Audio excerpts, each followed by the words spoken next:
My country tis. Sorry, I was singing it better the last time. Hi, everybody. It's the Beat the Planner Show.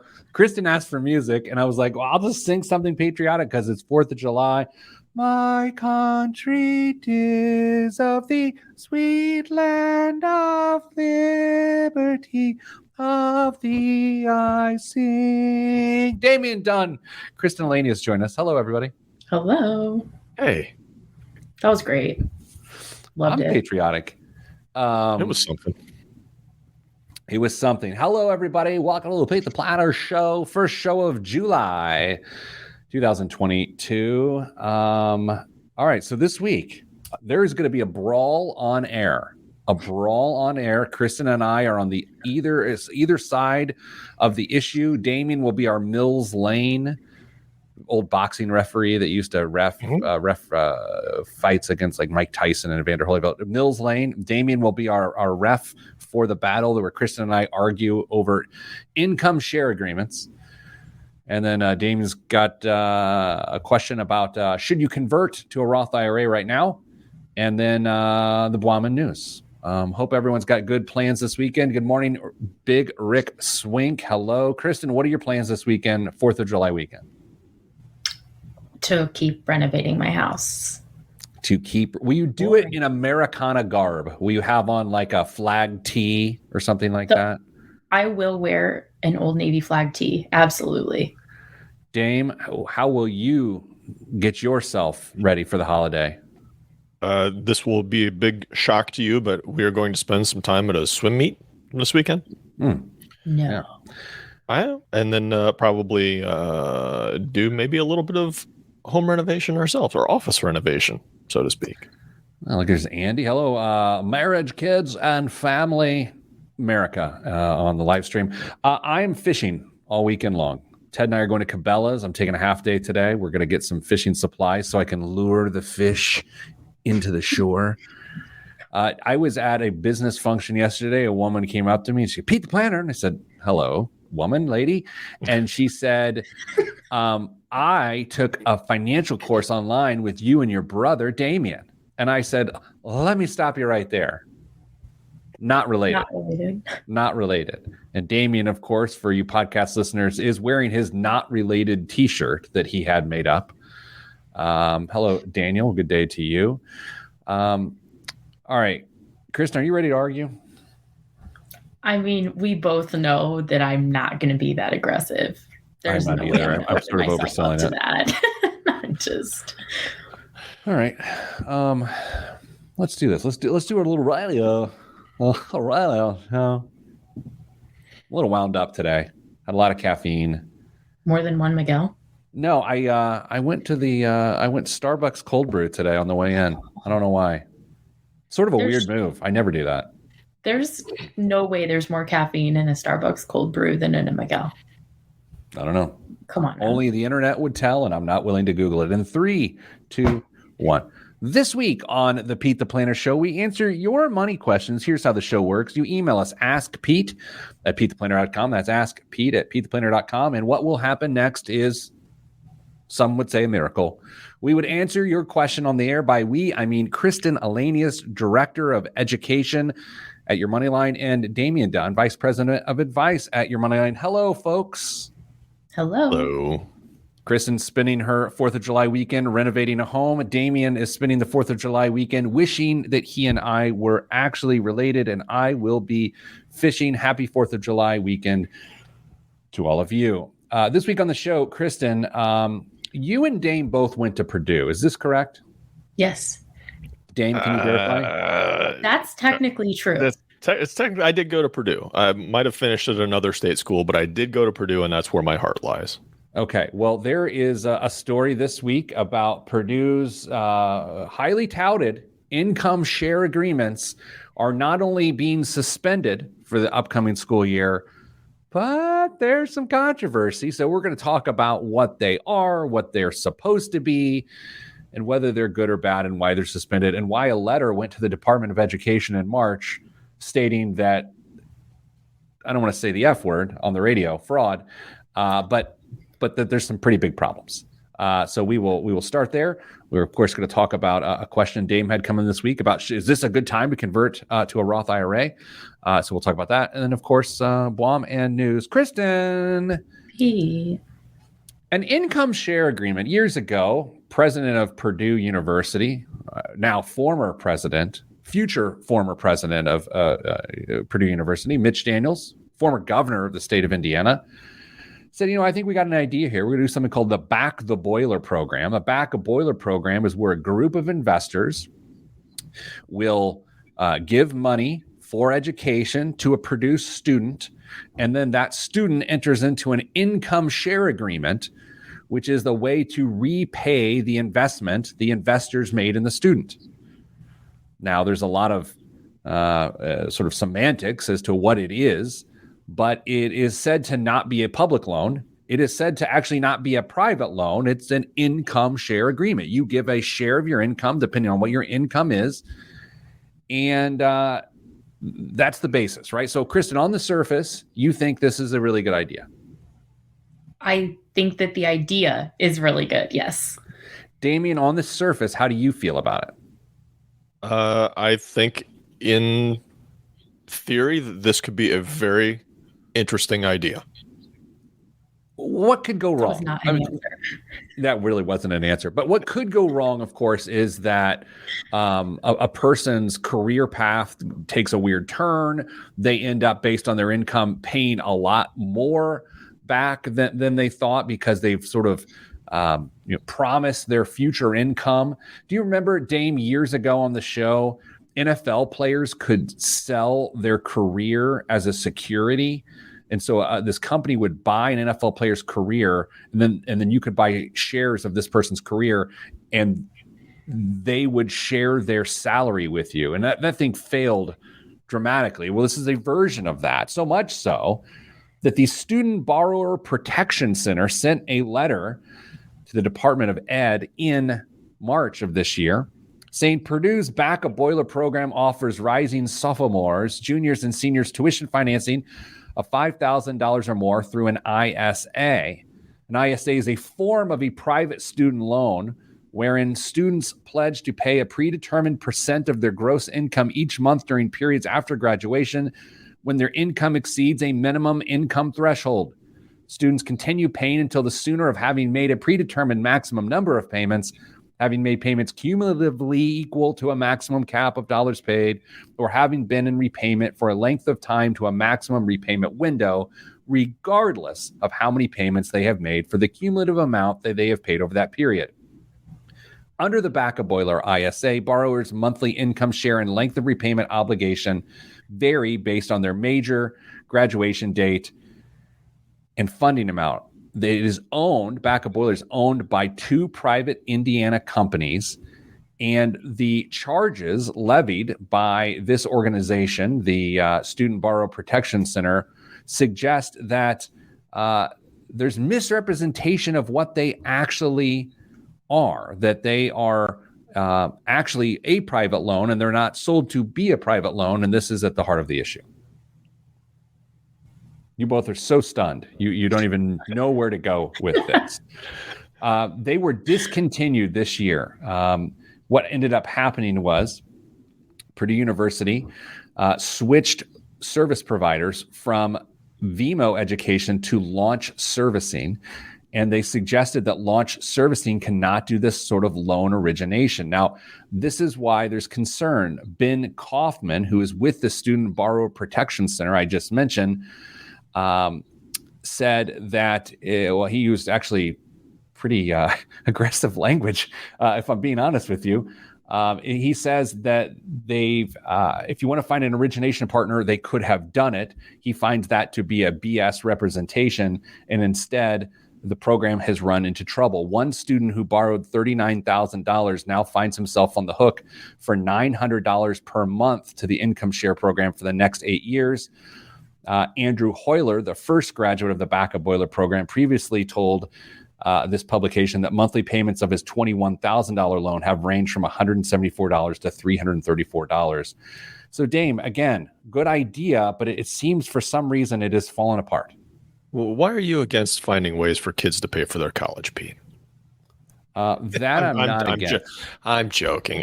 Yeah. So there are some issues, it seems, on the surface of payments not being commensurate to potentially the income that's being earned. I don't know the exact calculation, how to work that out. Man, you said you came with some research, which I'm really hoping that you have a way to compare what these people in the back of boiler program are paying versus what a standard student loan might be, because I think that would be very convincing. I think the bigger issue is that Purdue implies that the ISA is not a loan itself, right? They say it is not a loan.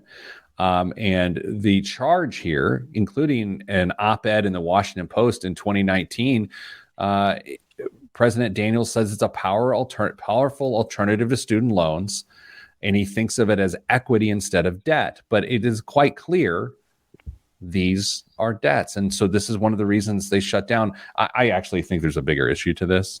The bigger issue is the period we just went through where student loan payments were set to zero, or interest rates were set to zero, and people got student loan relief over the last 29 months because of COVID. People in the back of boiler program probably did not get relief, and they were making payments the entire time. But okay, Purdue, to my knowledge, they do not push the back of boiler program in advance of federal student aid.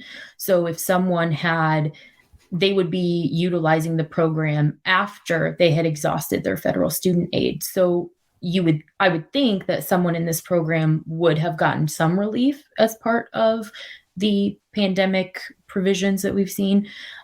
It would just be whatever they owed in excess would be my guess. I could be wrong. Yeah, go ahead, Dave. Additionally, if that's how it is presented, the alternatives then become Parent Plus loans or private loans. If they go the private loan route, they probably didn't get relief during the pandemic either. So they were probably still making some student loan payments, if that's the use case. I think the issue is that they were represented as an equity and not a debt when they're very clearly a debt. And I think that if you're telling people to avoid student loans, oddly enough, I wrote a book called Avoid Student Loans, then people are going to look for something called an income share agreement or equity within their education. And I feel like that is insincere at best. Stunned they are. They don't even know what to say. Either my argument is so dumb or they are so stunned. Coming up after the break, we will discuss this further, and we will hope that Dame and Kristen are not so stunned by my receipts. Right here on the Pete the Planner Show, I'm Pete the Planner. Stunned. I have a point, but we only have like 15 seconds. No, that's fair. Yeah, I thought you were going to run the clock out. No, it's waiting for witty banter. You came to the wrong place. What's your point, Kristen? Do you want to make it now or start to make it now and then make it on the air? I do not know the second half of the answer to this, but if someone doesn't make more than 20 grand, they don't enter payment or repayment on the income share agreement. How long can that last? Do we know the answer to that question? Like if someone never makes more than 20 grand, or if they don't make more than 20 grand for 10 years, like, does the investor just not get repaid? What happens? That's a good question. I don't know. And how's that different from income-driven repayment on federal student loans? Because, I don't know. Because those are student loans, and this is said to not be a loan. It's said to be equity. Can it be a loan if you don't have a balance due? Yeah, I guess it gets to what is the definition of a loan. I'm going to look up loan definition. If it had been posed as a loan, would your opinion change? Like if it would have been a school financed education? I don't know. I mean, potentially. I think the bigger issue is that it's misrepresented. How much counseling do you think someone has to go through before they sign a promissory note? Or, well, if it's not a loan, there's no promissory note, but before they sign for this. Read this pamphlet, come back and let us know if you want to sign for it. By the way, I just looked up loan Uh-oh. And I found the definition. I think it's a bad definition. The definition is a thing that is borrowed, especially a sum of money that is expected to be paid back with interest. I don't think interest is an operative part of a loan. People borrow money without having an interest rate associated with it, and it's still a loan. I would agree. Mrs. Advice just sent a brilliant text message. She said, "This is whose side is she on?" Before you read this on air, whose side is she on here? Truth. Technically, I think it's probably yours. Okay, let's hear it. What she got. This is an annuity, not a loan. That's fair. And by the way, it's worth noting an annuity is not an investment. It's an insurance product. So maybe what we're saying is this isn't a loan. It's insurance. Which is also regulated. There's an act that I'm sort of reading through this here. Congress passed a Student Loan Sunshine Act in 2008 as part of that year's reauthorization. Under the act, institutions of higher ed access to Title IX aid must come. So this also has to do with Title IX. Must comply with sweeping code of conduct related to private student loans. This code includes substantial limitations on and disclosure obligations surrounding the relationship with individual private lenders. And so one of the big issues there is that the act stipulates that the schools with any private lender agreements must disclose to students several aspects of the loan products that their creditor partners in these arrangements offer, including the potential range of rates of interest applicable, which, and since they weren't even calling these loans, they didn't disclose. In theory, though, disclosing the interest rate's great, but to a 19-year-old, does that interest rate, like, are we really educating? Because, like, I'm speaking from experience, right? So I have two sides to why I think this is potentially a good idea. And the first is my experience in financing my personal education. And I'm telling you that it could have been way worse because I had no idea what I was doing. And I could have borrowed a lot more money when I was 18. And the second is what we do for a living, which is just like seeing anecdotal experiences of personal finance. So I don't know. Let's take it to the air. In 3, 2, 1. Back on the Pete the Planner show, joined by Damien and Kristen this week, talking about Purdue's backup boiler program, which has been suspended, which sounds negative. It sounds really aggressive, but in fact, it has been suspended. No new backup boiler income share agreements will be issued this fall. Ones that have already existed will continue to be serviced. And Kristen, would you believe that one of the reasons that critics of this program feel as though it has misrepresented itself involves Joe Camel? Now, I know you are much younger than Damien and I, and you may, because of this, not even know who Joe Camel is. So, Kristen, out yourself right now. Do you have a relationship with Joe Camel? Do you know who Joe Camel is? I'm so scared. No, I don't know who Joe Camel is. Okay, so Damien, my point is just proven here. That worked. Damien, why does Kristen not know who Joe Camel is? Because Joe Camel was allowed to not exist after a certain period of time. Joe Camel was have you ever seen a pack of Camel cigarettes, Kristen? Yes. They have a camel on them. Well, Camel cigarettes took that camel and made a cartoonish character they called Joe. And it was very clearly marketed towards kids to try and influence them to take up that all-American habit of smoking and destroying their lungs. Well, the government decided they didn't like that. They thought it was bad. And they said, Joe's got to go. Joe's got to go. And away he went.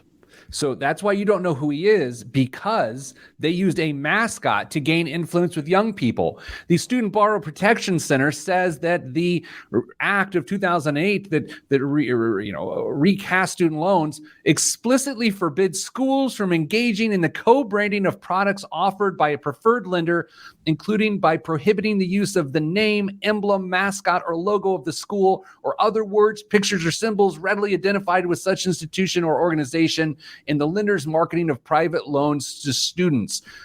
Purdue peated, they Joe Camel'd these young people to take on these newfangled loans called Back a Boiler. And that, my friends, I feel like Matlock. And that's how Joe Camel and Back a Boiler are related. Is anyone buying this?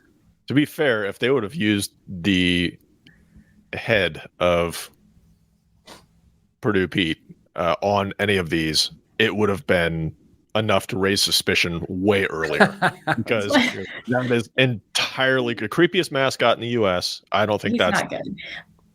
Yeah. But the boiler is not the mascot. The boiler is the student. So did they really violate that? I'm the boiler. Okay. The name, emblem, mascot, or logo, or any other words, pictures, or symbols. Words, boilers, boiler makers. It is their mascot.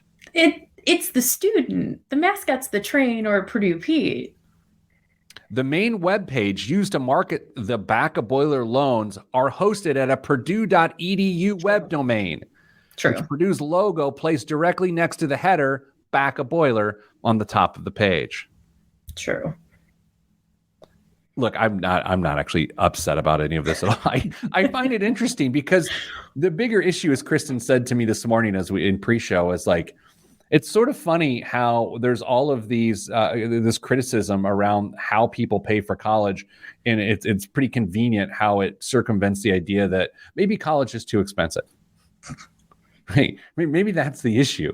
We talk about student loan forgiveness. We talk about free college. We talk about Back a Boiler. We talk about Joe Camel. But aren't all of these things ultimately just making college more expensive as opposed to less expensive? Yes. Yeah. I think that's. Go ahead, Dame. Go. No, guys, I would like 10 more seconds of silence so that anyone listening in their car on 4th of July weekend can just be like, man, I wonder if two people on a video call are nodding right now. I wonder if that's what's happening. I'm going to go to the fireworks store and hope that there's an explosion just so I can hear something over the next 10 seconds. But go ahead, Dame. No, I'm going to sit here and be quiet for another 10 seconds just to extend the awkwardness that we all feel as we try and work out this show with three people, which is an improvement in my estimation. But here we are going through the growing pains of adding a third person. Kristen, we love you and we're happy you're here. Thank you. I was worried for a second. Thought I was getting fired. No, in fact, it was so awkward, I don't even remember what Pete's original point was for me to disagree with. The cost of higher education is really the issue. It's like he said, it's convenient that now this is the thing that we're debating, is Purdue's trying to find, I believe, an innovative way to fund higher education in a way that gets the student more involved in the cost of their degree, which I think is the biggest plus to this whole program, is having a better understanding of ROI and what it's going to cost you to go to school. And somehow we've circled all the way back to Purdue is the villain in this situation. And it's not that they froze in tuition for the entirety of Mitch Daniels' tenure, by the way, but that it's that school is just too expensive. Which actually gets to a really interesting question. If the plurality of people are saying college is too expensive, what's the right cost? I mean, because we can all sit here and say, well, I can't save that much. It's going to put me into the hole. I'm going to have to take out debt to send my kids to college to get them a quality education. Okay, what's fair? Because if we look at what tuition costs for a year of college, I don't think it's that far off. $12,000 for a year of college, I don't think is that unreasonable. Now, when you start tacking on all the other stuff, I think that's where we start getting into trouble. Room and board, books, technology fees, fees for student union, whatever, walking around money. Now you're over double what you're going to pay for that. True. So is the issue the cost of college or the whole college experience? Is the education affordable and everything else is what makes it unaffordable? I will note that within the last 10 years, college inflation has slowed. One of the biggest talks in financial planning in the last few decades was, hey, at 6.7, at 7% annual inflation of tuition costs, no one will be able to send their kid to college. And that definitely slowed, including at a place like Purdue, where they froze tuition for a number of years. And so I will note, number one, I do not blame Purdue in any way, shape, or form on this segment. I'm sort of, it's hyperbolic at best and silly at worst. I think they were tried to be incredibly creative, but this gets to a completely different point here. I think with all of the consumer inflation over the last year, the one industry that has not yet got to weigh in on how inflation has affected them and how they're going to pass it on is higher ed. I think these years and years and years of frozen tuition are about to explode. Obviously not this fall, prices were already set, but I think fall of 23, fall of 24, you are going to see massive tuition increases as these organizations are going to have to fund cost of living adjustments and deal with supply chain issues and cost of increased goods or increased cost of goods. And it's going to be shocking next fall. We should have had friend of the show, Phil Schumann, join us so we could have 4 people on this show to really increase the likelihood of awkward silences. Do you really think having an IU guy on during a critical conversation about Purdue would have been a good idea? Actually, I think he's largely fair. He is. I want to note one last thing. Number one, disclaimer. I really don't care. Number two, I find this the most predictable thing of this letter from the Student Borrower Protection Center. The department's Office of Federal Student Aid should condition Purdue's continued participation in Title IX aid programs on the school's abandonment of this risky and illegal lending schemes, in addition, halting the issuance of new private student loans, and they should be required to remediate its past violations by arranging for the cancellation of all unlawfully originated loans and refunding of all the money paid. I'm Pete the Planner. We'll be back after this. That statement. That's absurd. It's absurd. It's absolutely ridiculous. Then every institution that ever gave a diploma to someone who couldn't pay back their student loans has to pay. Come on. Yeah, that ask is egregious. The thing I really want to know, I think goes Kristen's point of this. So you couldn't get it back the boiler unless you capped out your federal student loans. Was that your guess? I don't know that they made it a requirement, but I do know that President Daniels was clear about not replacing like the initial limits of federal lending with the back-a-boiler program. See, this is where the Joe Camel thing actually comes into play in my estimation. If you are an innovative, young, excited student and your choices are between a student loan or the back the boiler program, you're going to choose the back the boiler program. It's sexier. Even if they say don't choose back a boiler over student loans, you're going to be like, I'll take the equity income share agreement first. I don't know, because I would still guess that it's easier to get a federal student loan. And I think more people are inclined to take the path of least resistance in respect to higher education funding, would be my guess. This past week was the 50-year anniversary of Title IX. Is that correct? Is that one of the news you all saw? Could be. I think so.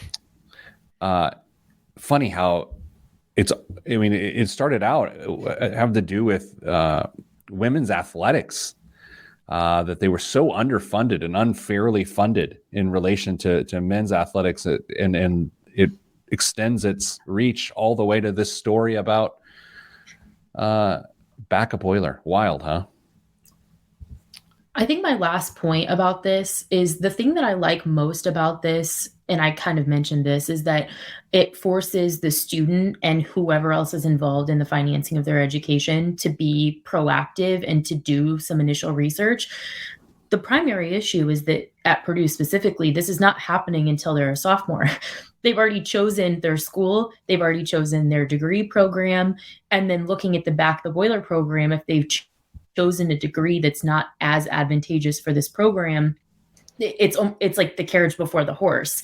Having this discussion would have been great for them as like a senior in high school before they picked their school and their major and everything else. I will note they may have chosen their degree, but they'll change it 3 more times after they're a sophomore. I changed mine as a senior, so. See, I don't remember what my degree is in. Guys, Purdue also had it. It's true. But it's a liberal arts degree. Purdue actually had some amazing news. That's true. This week, which I think tells us a lot of how economic development is going to happen going forward around our country. They have a public-private partnership with a semiconductor manufacturer overseas. I want to say it's in Singapore, where basically there's going to be several dozen, maybe a couple hundred high-paying semiconductor design jobs in West Lafayette associated with Purdue University. And what happened was Mitch Daniels and the new incoming president of Purdue basically went out and formed these relationships and recruited this company to come do this. What I'm saying is, I think the future of economic development around college towns are going to be these business-centric presidents of universities going overseas and trying to bring particular companies to join in these partnerships. And that is actually very innovative and incredibly fascinating. Do those semiconductor jobs eventually become pro conductor or full conductor jobs? Oh, no. Terrible. Wow. Terrible. You think that was terrible? Wait till the news. Great. Dame, car guy. President Daniels did that with, was it Rolls-Royce too? Yeah, but I think that was Rolls-Royce aircraft for their engines. Oh, touche. Yeah. What's Aston doing this week as just an organization? I'm just waiting for mine to show up, be delivered for the holiday weekend. All right, Dame, are you leading the charge on this next segment here? I can, if you want me to. All right, I will set you up as an intrepid field reporter, and you can just take it from there. Okay. Do I need to cue up my helicopter sound? I've got it. I'll take care of the helicopter sound. In 3, 2, 1. Back on the Pete the Planner show, joining us live from undisclosed remote location is our intrepid field reporter, Damian Dunn. To talk about to talk about that, it's the news chopper, the Pete the Planner, Whirlybird. Dame, can you please talk about the Roth IRA conversion and its prudence here in the year 2022? Hello, Pete. It's kind of hard to hear you over the whirling of the blades. No, so I've seen a number of questions lately and had a couple come into our queue on whether or not now is a great time for a Roth conversion. Kristen, do you want to clue the audience in what a Roth conversion is in general? Sure. So when someone has a traditional or a pre-tax IRA, they actually have an opportunity to, as its name implies, convert those dollars to post-tax dollars, pay the tax, and then put those funds into a Roth IRA so that the growth and distribution of those dollars is tax-free moving forward. Yeah. So the key here is that you have an opportunity to convert some dollars, pay some money to do it, but then you will get out of having to pay tax later in the future and have required minimum distributions because they're no longer in a taxable IRA. So why would we consider now a good time to do that? Well, I don't know if you've noticed, but the market values are down somewhat significantly in some cases, and that makes it potentially very attractive to move an investment from a taxable account to a Roth account because you still have the same number of shares that will hopefully recover in the future, but the value of those shares that you would be taxed on is much, much less. So you could pull a little bit of fancy maneuvering and potentially set yourself up really, really well for the future by, well, paying some taxes now versus later. So the question becomes, is now a good time to do that versus the previous few years? And I'm going to throw it to Pete for his opinion on, is now a good time to convert? And we will throw in some considerations here as the conversation goes. I don't want to say unequivocally yes, because that's just not how I roll. But yeah, I think it is. I mean, if you're thinking through this lens, this is not tax loss harvesting, because tax loss harvesting would be where you would sell a security to garner a loss and then buy, whatever. This is not that, because you're not selling securities. I'm not actually giving investment advice here. This is more tax advice. Damon, yeah, I would say it is a good time with a bear market. Yes. So the big challenge becomes for most people, if we agree, and I think now is an advantageous time. Kristen, yes, advantageous time, yes. Shaking your head, yes. For the most part, yes. Yeah. The challenge becomes is how do you come up with the tax money? Because if you're under the age 59 and a half and you move this, you don't want to take the money out of the IRA because it'll become taxable distribution. So you got to come up with that cash out of your own pocket to pay for this.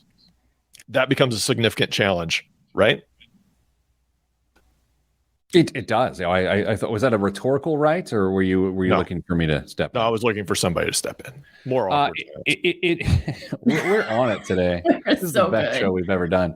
Yeah. I would say, yeah, cash is going to be an issue there. I would note, if you're someone that typically gets a tax refund, that's one way to sort of offset what your tax liability may be. But then depending on the size of what you're converting, it may far exceed, your tax liability may far exceed whatever excess tax surplus or credits you might have. Yeah. So our considerations here are the following: how you feel about future tax rates, right?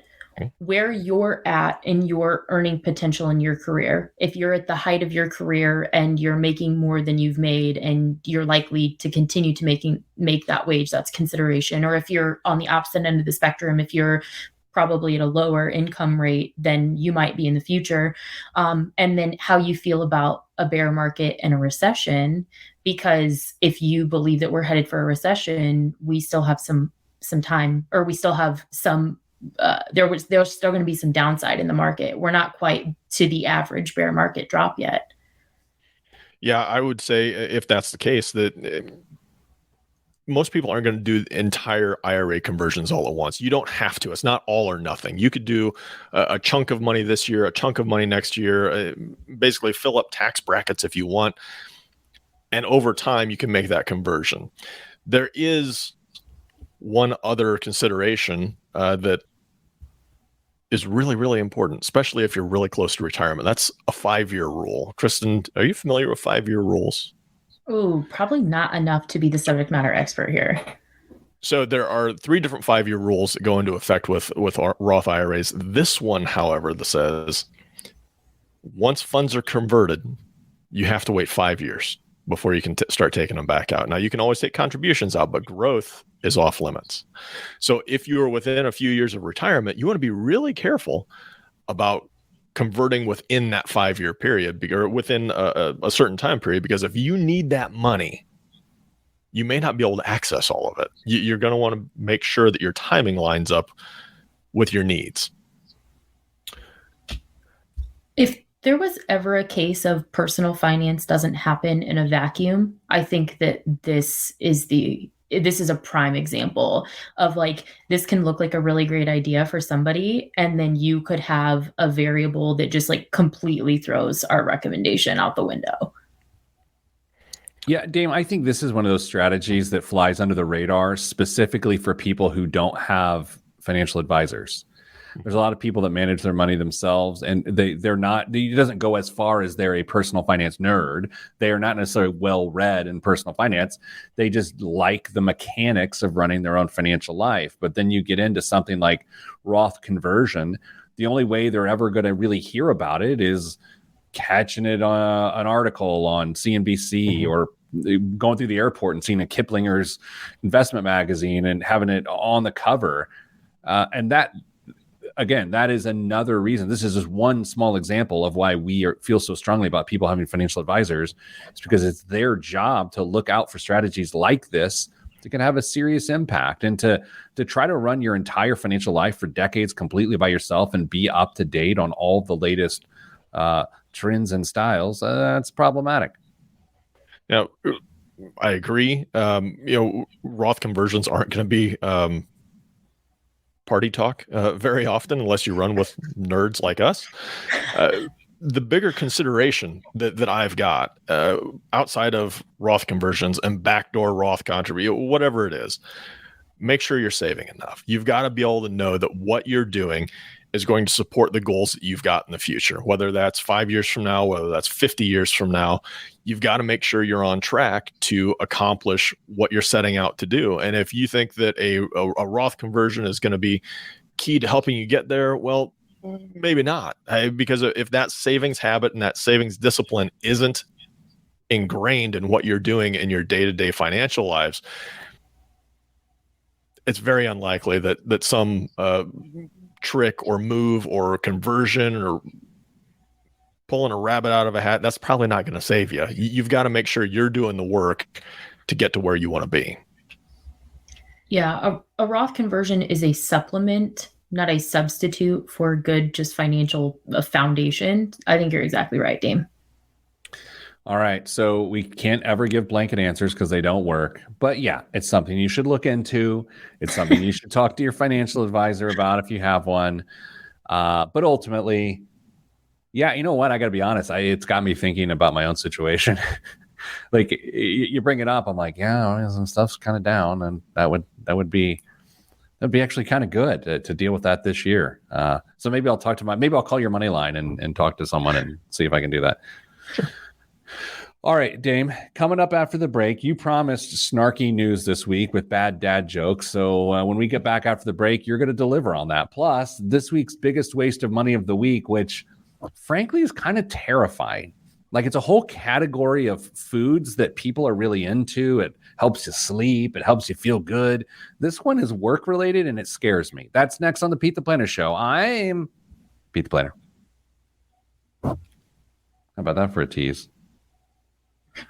Danza, call your money line and get the answers. Nice teaser. Well, if your employer has your money line. Right. And if not, they should talk to them about that. We opened HQ2 this week, Dave. Is it officially open? As of last night. Okay, so the public grand opening is next week. Next week, yeah. HQ2 is the you've heard of Amazon HQ2, where their global headquarters has a second headquarters, HQ2. Your Moneyline now has a second location, HQ2, we call it, because we are basically the Amazon of personal finance.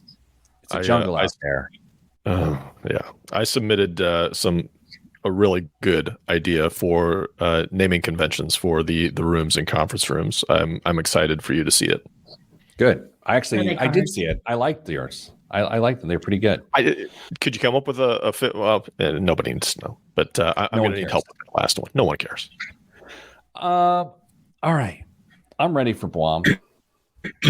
Let's do it. On the other side of this is me editing the show, sending it to all the radio stations, and going to Cabela's with Ted, and then going fishing. So when people are like, "Oh, you don't always say you're busy," I want to go hang out with Ted and get him to catch a fish, some fish, and touch the fish. He doesn't like to touch the fish. I got to get him to a point this weekend in which he will grab a bass in the face and hold it up. Can he be bribed? I mean, have you tried just old-fashioned bribing? No, he runs and scatters and flips his hands, so it's not going to work well. Danza says your money line is like Amazon. Blink twice if you need help, Kristen and Dame. That's funny. No, come on, I'm a shareholder. I'm both organizations. Okay, so let's do this. Dame's got the news ready. In 3, 2, 1. This week's biggest waste of money of the week, right here on the Pete the Planner Show, is the System Productivity Gummies. Between social media, texts, or just stress, staying productive is one of life's most challenging tasks. When focus is lacking, a System Productivity Gummies offers a little boost. The all-natural daily chew is formulated with suntheanine, a potent nootropic clinically proven to stimulate alpha waves and boost calming brain chemicals. Within 30 minutes of taking, focus will sharpen, energy will increase, and the mind's flow state will enhance to provide over 5 hours of productivity. Each sweet morsel is made with natural fruit for a wild berry flavor, and it's free of gluten and artificial chemicals. Dame, first off, this is like creepy future workplace. Walk in, grab a gummy, be productive, right? I mean, that's the feel you're getting? Yeah, I mean, don't they just have a bowl of greenies and amphetamines by the door as you walk in and toss them down the hatch and go for it? This really does have. There was that. Do you guys ever see that Bradley Cooper movie? I think it's called Limitless, where he takes this pill and it makes him like hyper intelligent and productive, which I just assume was Adderall or something like that. This just makes me think, man, tech companies are going to have this at the door in the snack room next to the draft cold brew for people. They're $45, by the way, which who cares what they cost? That's just sort of a terrifying idea. Like I know where this is going. This is going to be next to the cans of Pringles and a moon cheese in the break room. You're going to see productivity gummies. Can't we get this stuff infused in Pringles and Oreos and all that of this? This will like you eat some stuff and then you have this motivation to go do something? I like being productive as much as anybody. And I use good old fashioned drugs like caffeine. Yeah. It's like, do we need another way? So instead of caffeine, I have to use suntheanine. Yeah, that potent nootropic is really the direction I want to go. You know what? Maybe it is, Pete. You don't know unless you experiment a little bit. I can't sleep. I think most people who know me well know that I don't actually sleep. I'm like a vampire. I don't sleep. I don't know if vampires sleep or not, so I don't know why I said that. And so my friends are always like, well, you should try gummies. You should do this melatonin gummies. I'm like, I don't want to have to depend on something to sleep. That seems problematic. But I was talking to a friend and they were like, you should take Mellies. And I was like, Mellies, what are you talking about? And they're melatonin gummies. I'm like, I just can't. I don't want to take a bunch of gummy bears to do different things like be productive, not be productive, be tall. I don't want to do it. How long have you not been sleeping, Pete? 44 years. Okay. So it's not a new development. It's just something. No, it is. I mean, pandemic, right? I mean, it all started with, work 18-hour day and then realize that you're going to have to turn your brain off after doom scrolling the New York Times website at 1 a.m. and then waking up in the hellscape once again. And then from that point forward, it's just, I think it's also age. I just don't sleep as well. Yeah. You're going to have to cut your caffeine intake. I've tried that, but that's no fun because then I have to take productivity gummies. You got to just have a healthy balance between your uppers and your downers. It'll be well fine. Said. Dame, what's on the news this week? Retailers typically want their sales numbers to be red hot, but not their customers. Bed Bath & Beyond is reportedly dealing with cooled momentum and heated customers at its stores. A new report from Bank of America claims that the company has cut air conditioning in an effort to quickly lower expenses to make up for a slump in sales. Bed Bath & Beyond told CNN that any changes in store temperature guidelines did not come from corporate. We've been contacted about this report, and to be clear, no Bed Bath & Beyond stores were directed to adjust their air conditioning, and there have been no corporate policy changes in regard to utility usage, said a representative. Some analysts suspect, however, that Brenda & Towels was finally able to access the thermostat and turn it up to a, quote, livable temperature. Dame, if you got the only vote in your household around the thermostat to your temperature and there's no consideration for anyone else, where you landing? 73. This is during the summer? 73? Yeah. Okay. Kristen, You do get the say of your thermostat. Yeah. Where do you land? I'm cheap, so it depends on if it's the winter or the summer. But when I lived in Arizona, in the afternoon, would let the thermostat get up to 84. Oh yeah.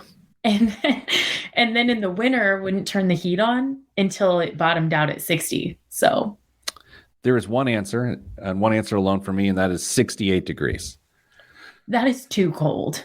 No, it's great. I'm a sweaty Midwesterner. I don't want economy? in this economy. I mean, what I'm doing is I'm basically going to hotel rooms and I'm turning it down to 68 when I get in there on business travel, and I just suck in their AC for a nice nightly fee. I think that's reasonable. Do you play the game with not turning on air conditioning as long as you can, or you just set it at 68 and that's what it is year round? I've said this before. I went to college and to earn a college degree for two reasons. One, to be able to afford two-ply, and two, to be able to use as much air conditioning as I want. And so I stand by that. I felt that way for over 20 years. And that's, we're talking, actually, it's a newspaper column I wrote about, like, what sort of inflation are you willing to accept and absorb? And there are just certain things that they are non-negotiable for you. I will use some air conditioning. Would you give up two-ply or air conditioning first? Don't do that. I mean, that's just unsavory. It seems unfair. It seems like that's a great question. I'd give up two-ply first. That's no good because you can always fold. Dane, what else is in the news? General Mills said higher prices helped lift sales in the recent quarter, even as the food maker sold fewer items across the board. That's right. The maker of Cheerio cereal and Betty Crocker cake mix on Wednesday posted an 8% increase in sales to nearly $4.9 billion for its fiscal fourth quarter ended May 29th. Organic sales, which strip out effects from currency fluctuations and mergers, rose 13%. Inflation isn't expected to let up soon.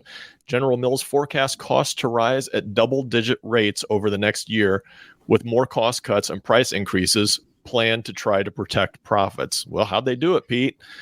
General Mills has been raising prices for its products through a variety of measures, including list price increases and changing packaging and sizes to charge more per ounce. It projects sales will rise 4 to 5% in the current fiscal year. That's right. They're selling less and making more. Shrinkflation. Awesome. Talked about it a couple weeks ago or whatever. Awesome.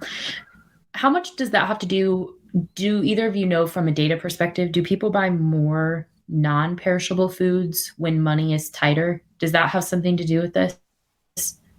That they're like the center aisles of the grocery store? That's interesting. I would think people would buy more perishable food. You think? But I would think. I don't know. I don't know. I think they'd buy more vegetables and grains than they would prepared foods. Packaged foods. I think they'd buy cans of soup, canned vegetables, stuff like that. Maybe. I don't know. One more story, Dame. We'll make it quick. Two LA schools, UCLA, USC, will join the Big Ten in a major realignment of college athletics. No. The Big Ten used to be associated with just Midwestern universities, but the prospect of big dollars via broadcast deals has transformed the Big Ten and the SEC into two marquee conferences, drawing teams from across the country. The two California universities will link up with the Big Ten in 2024, right after the conference's current TV deal expires. The new deal could be one of the richest in college sports history. The worst news of the week. Yeah, I mean, I'm just not a fan. Terrible. I like the old conferences. It just made sense. I mean, it is all about money, but it also, it's like, okay, so you're not just flying up the coast for a Wednesday night basketball game. You're flying to Pennsylvania now? That doesn't make any sense. I'm wondering if that's going to blow out all the championships being held in Indy. Thank you for being on the show this week, everyone. Sending good vibes. Good vibes are all that's in the budget. I'm Pete the Planner. This is the show. Terrible. That's dumb. It's so bad. But it's dumb. You think we'll see schools change conference more because often? they'll win. Yes. I mean, like they come here for 10, 20 years and then they move on to the SEC if the dollars are better. Are we seeing the end of loyalty to conferences? They would just go to the SEC now. Like Texas and somebody else is going to the SEC. Is A&M going? I don't think so. It's Were the they already Horns and no. No. Wait, maybe. I don't know. I have no idea. I started reading my email and now I'm lost. And now I wish I just need to put an out of office on. I never put it out of office on. I just thought I need to do that though. Alas. That's it. All right, everybody. Kristen, first thing you're going to do when your work day ends today is... I have to run 7 miles today. No one has to run 7 miles unless your car broke down and there's a wild game chasing you. There's a race this fall that I want to do, and if I want to perform semi-decently, then I should run 7 miles today. Dame, how many miles are you running today? Can I round? If I round, my answer is going to be 0. 0. Yeah, I probably run about 1.5 miles if I'm being honest. Yeah. Today? I do yeah. Now I got to go run. Well. All right, everybody. Have a good weekend. Dame, Kristen, good job. Everybody else, in the words of E40, stay getting money.